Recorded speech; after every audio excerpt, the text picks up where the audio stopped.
नमो नमः साधकों और भक्तों। आज हम श्रीमद् भगवद गीता के द्वितीय अध्याय जो गीता का सार है उसके श्लोक संख्या 31 से लेकर 33 तक का सार श्रवण करेंगे। इससे पहले हमने श्रवण किया था कि श्री कृष्ण अर्जुन को बार बार समझा रहे हैं कि यह आत्मा अनश्वर है, शरीर नश्वर है, सभी व्यक्ति इस आत्मा से ओतप्रोत हैं। हर व्यक्ति के शरीर में आत्मा है और इस जन्म में वह जिस रूप में आपको दिखाई दे रहे हैं वह अगले जन्म में इस रूप में नहीं होंगे और न ही वह पिछले जन्म में इस रूप में थे। इसलिए बार बार उन्हें समझा रहे हैं कि किसी तरह से अर्जुन मोह माया से उबर कर बाहर आए और युद्ध के लिए तैयार हो जाएं। तो आइए आज हम श्रवण करेंगे अभी 31 से लेकर 33 तक। श्लोक संख्या 31। स्वधर्ममपि चावेक्षण विकम्पितुम अर्हसि धर्मयाद्धिः युद्धात् श्रेयो अन्यत क्षत्रियस्य न विद्यते। फिर सुनिए। स्वधर्मम अपि चावेक्ष्य न विकम्पितुम अर्हसि धर्मयाद्धि युद्धात् श्रेयो अन्यत क्षत्रियस्य न विद्यते। यहाँ श्री कृष्ण अर्जुन को बता रहे हैं कि क्षत्रिय होने के नाते आपका कर्तव्य है कि आप युद्ध करिए, आप युद्ध से विमुख मत होइए, आप अपने क्षत्रिय धर्म का पालन कीजिए। तो आइए शब्दशः अर्थ पर आते हैं। स्वधर्मम, अपने धर्म को, अपने धर्म को भी अवेक्ष्य, विचार करके, अपने धर्म का भी विचार करके, च निस्संदेह आप अपने धर्म का विचार करके विकम्पितुम का मतलब संकोच करने के, अर्हसि ने योग्य नहीं हो। यदि आप अपने धर्म के बारे में सोचते हैं तो भी आप इस तरह का संकोच करने के लायक नहीं हैं। धर्मयात धर्म के लिए,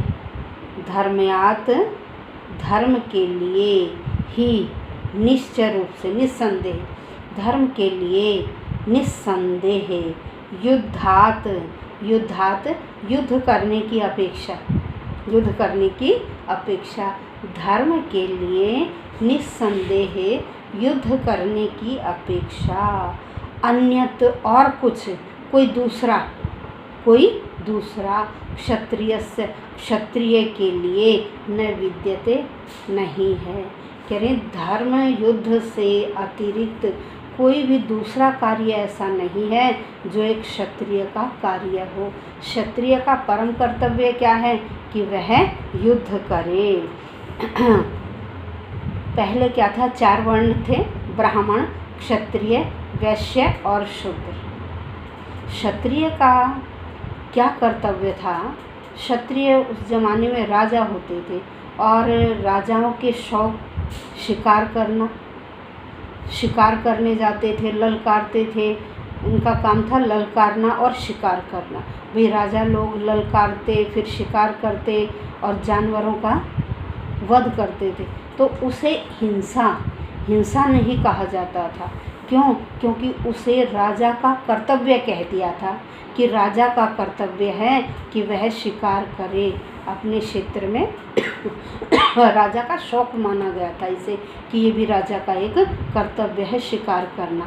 वो जाकर जंगल में जानवरों को ललकारता और फिर उनसे लड़ता था और इस तरह से वह युद्ध विद्या में निपुण भी होता था, क्योंकि जानवरों के साथ तलवारों से लड़ता था और इससे उनकी कमांड युद्ध में और बढ़ जाती थी। फिर जिस जानवर का राजा शिकार करता था ना, भाई उस जानवर का जो अंत्येष्टि संस्कार किया जाता था ना, बड़े राजसी ढंग से, जैसे किसी राजा का संस्कार किया जा रहा हो। ऐसे राजसी ढंग से उस जानवर की, उस शेर आदि की अंत्येष्टि की जाती थी।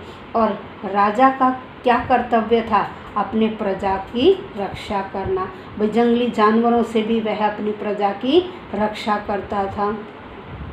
और एक राजा को, जो क्षत्रिय था, उसे शिक्षा दी जाती थी, युद्ध विद्या की शिक्षा दी जाती थी।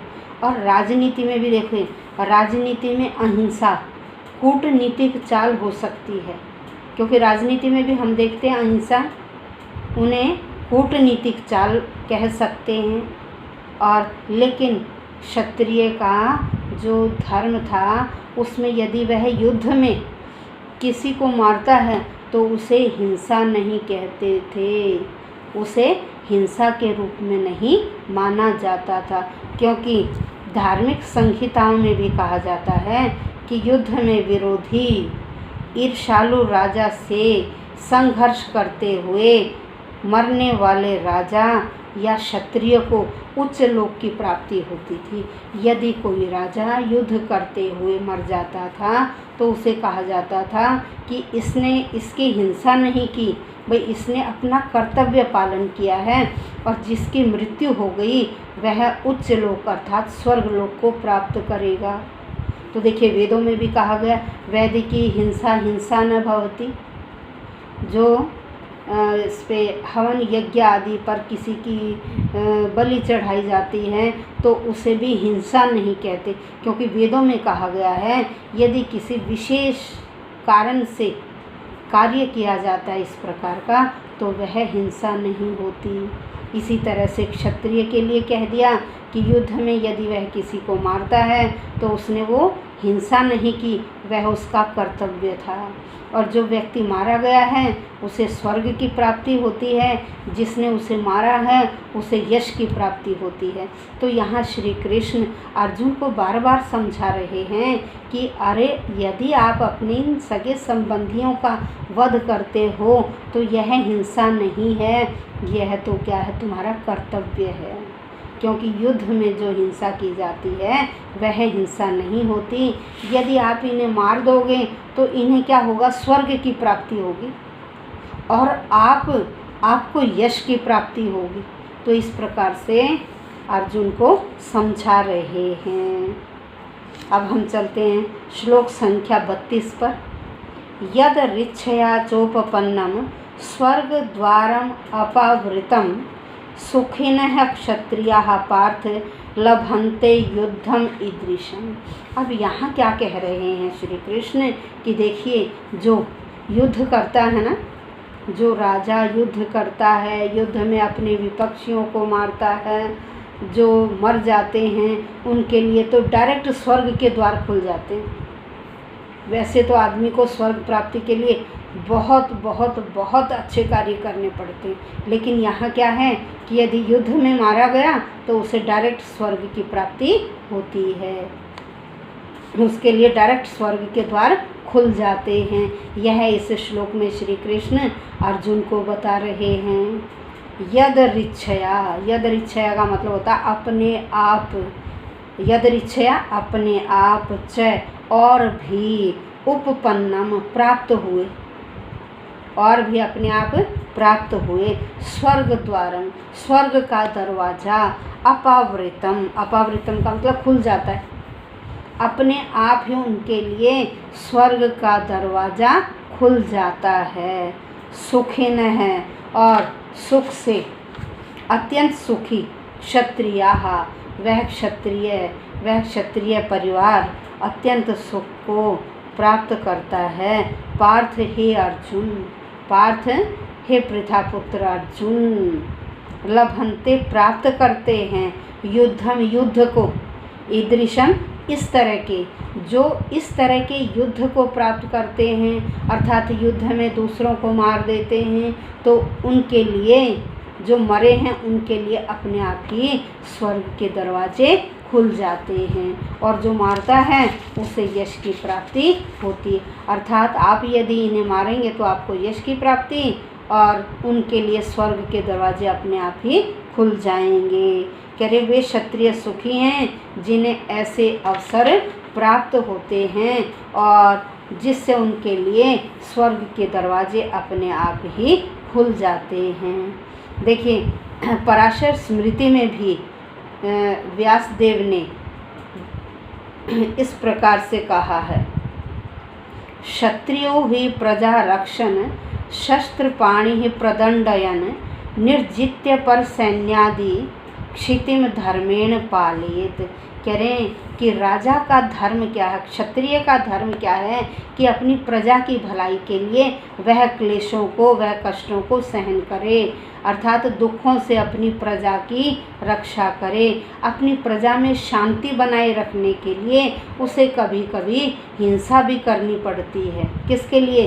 अपनी प्रजा में शांति बनाए रखने के लिए उसे शत्रु राजाओं को जीतकर अपने राज्य में शांति स्थापित करनी पड़ती है। इसलिए यहाँ अर्जुन को कह रहे हैं कि जो शत्रुओं को जीतता है तो वह क्या करता है? राज्य का भोग करता है, और यदि वह युद्ध भूमि में मर जाता है तो वह स्वर्ग को प्राप्त होता है, अर्थात उसके लिए स्वर्ग के दरवाजे खुल जाते हैं। वो श्री कृष्ण अर्जुन को कह रहे हैं कि इन दोनों में से यदि आपको कोई भी गति प्राप्त होगी तो दोनों से ही आपको लाभ होगा। ऐसा नहीं है कि कोई एक गति प्राप्त हुई और आपको लाभ नहीं होगा, दोनों ही गतियों से आपको लाभ ही लाभ प्राप्त होगा। चलिए अब इससे आगे चलते हैं। श्लोक संख्या 33। अथ चेत त्वम इमं धर्म्यं संग्रामं न करिष्यसि ततः स्वधर्मं कीर्तिं च हित्वा पापम अवाप्स्यसि। अब यहाँ श्री कृष्ण कहते हैं कि देखिए मैंने आपको बहुत बता दिया कि यदि युद्ध भूमि में दो गति होती है तो दोनों ही क्या है? फायदेमंद है। अब कह रहे हैं कि यदि आप इतना समझाने के बाद भी यदि आप युद्ध नहीं करेंगे तो आपको पाप की प्राप्ति होगी, आपका यश नहीं फैलेगा, चारों ओर आपका अपयश, आपकी निंदा, आपकी बदनामी होगी, चारों तरफ आपका अपयश फैलेगा, आपका यश नहीं फैलेगा कि उसने युद्ध को छोड़ दिया, उसने अपने क्षत्रिय धर्म को छोड़ दिया। अब आइए शब्दशः अर्थ। अथ और चेत यदि और यदि तुम इमं धर्म्यम इस धर्म युद्ध को, धर्म रूपी संग्रामम युद्ध को, यदि तुम इस धर्म युद्ध को न करिष्यसि नहीं करोगे तो ततः फिर स्वधर्मम अपने धर्म को, कीर्तिंच और कीर्ति को, फिर आप अपने धर्म को जो आपका क्षत्रिय धर्म है उस धर्म को और कीर्ति को, यश को हित्वा छोड़कर पापम पाप को अवाप्स्यसि प्राप्त करोगे। यहाँ श्री कृष्ण कहते हैं कि यदि तुम अपने स्वधर्म को नहीं निभाओगे तो तुम्हें पाप लगेगा, और जो तुम्हें एक योद्धा की उपाधि मिली हुई है वह उपाधि भी आपकी छिन जाएगी। यहाँ श्री कृष्ण ने याद दिलाना चाहते हैं कि देखिए आप तो बहुत बड़े योद्धा हैं, अरे आपने तो शिव आदि अनेक देवताओं से युद्ध करके आपने यश प्राप्त किया था। उस युद्ध में आपने शिवजी को हरा दिया था, तो शिवजी ने आपसे प्रसन्न होकर आपको क्या दिया था? पाशुपतास्त्र, यह अस्त्र प्रदान किया था।